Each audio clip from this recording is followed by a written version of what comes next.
Hello everyone, আশা করি সকলে ভালো আছেন। সবাই আমরা বরবাদে মেতে আছি, আমরা সকলে জানি। তো ইতিমধ্যে রায়হান রাফির একটি ইন্টারভিউ আমি দেখলাম, সেখানে তিনি গল্প সম্পর্কে ধারণা না দিল তিনি বলেছেন এই মুভিটা কোন কর্নার হতে চলেছে।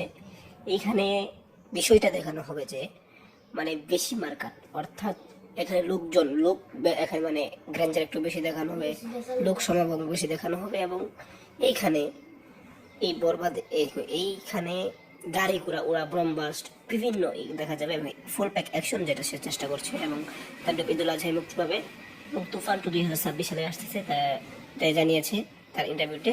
তো তাণ্ডবে যে ওই যে জয় হাসান আছে এটা সে শিওর করলো, কিন্তু আরেকজন নায়িকা আছে সেটা এখনো অডিশন চলতেছে, তাকে ফাইনাল করা হয়নি। তো আরও এখন অডিশন চলতেছে, যাকে সে পারে কিনা সেটাই দেখতেছে। তো তাণ্ডবের এই আপডেটটা ছিল যে গল্প হচ্ছে বেশি গাড়ি ঘোড়া উঠবে বেশি, মানে ধোঁয়াধুয়ি বোমবাস্ট এইসব বিভিন্ন ইয়ের উপর নির্মিত হবে তাণ্ডব। তো থ্যাংক ইউ পুরো ভিডিওটি দেখার জন্য, থ্যাংক ইউ ধন্যবাদ।